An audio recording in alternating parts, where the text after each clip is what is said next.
Hey guys, it's that Dividend guy here, and of course, I have to update you on the streaming wars. Netflix stock battered as investors await a flood of new competitors. So, the headline: with a huge lead in subscribers and packed programming scheduled, Netflix is in no immediate danger.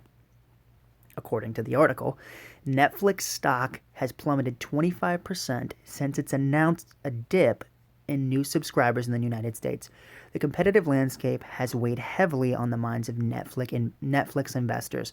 I'm not surprised at this. I kind of called it. You know, the juggernaut of Disney is going to be coming out with it, you know, coming out with their own streaming service soon, along with like 4 or 5 other competitors. So the competitive landscape has weighed heavily on the minds of Netflix investors. Slashing his price target on Netflix, shares of 300 from 380. An analyst on Monday said investors are jittery about Netflix's business model with a number of new internet TV service launches from well-capitalized competitors over the coming months.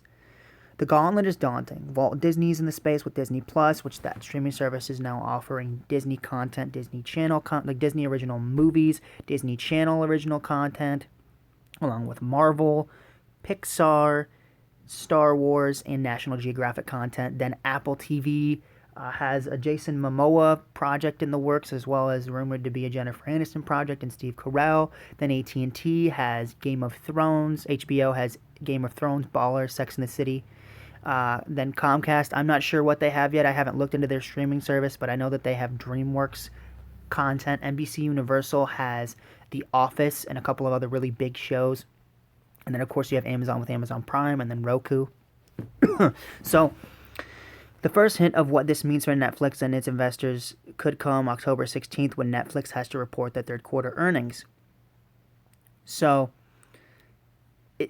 it's tough because it's kind of a big show battle now, right? So, it says Netflix added 2.8 million net new international subscribers but lost 126 U.S. customers in the quarter that ended in June. Wall Street expected 352 additional domestic customers and 4.8 million new viewers overseas.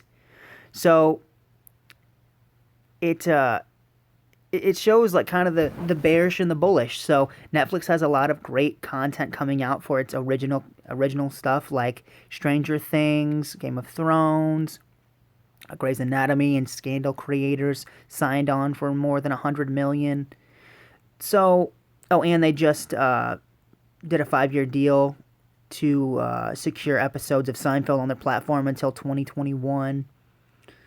So they have a lot of good things going for them. It's just the fact that they're losing a lot of their content and having to be more. They have to rely more on their original content than I believe that they thought they were going to have to. So, as I've talked about in other videos, Netflix is losing Friends to HBO, and they're losing The Office to CNBC, and then ABC, which is owned by Disney. If when the contract for Grey's Anatomy is up, they will be getting the rights to that. So it's just a lot of their bigger shows aren't Netflix originals, like the most watched TV shows on their platform don't belong to Netflix. But a lot of their original content, like House of Cards, I know that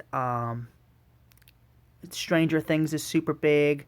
What's that one? There's a Scandal, and they've got some really really big shows on their platform that are Netflix originals.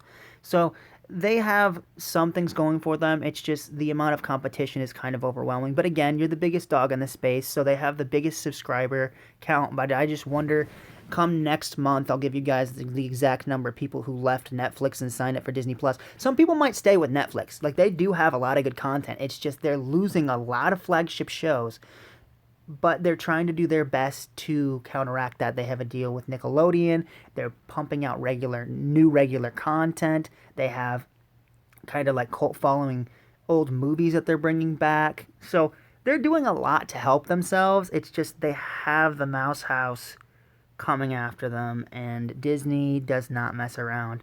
And the biggest issue that Netflix is really facing is that, like I said earlier in the video, Disney, they are getting in the space because they know there's money to be had and they have the content to really put up a good fight.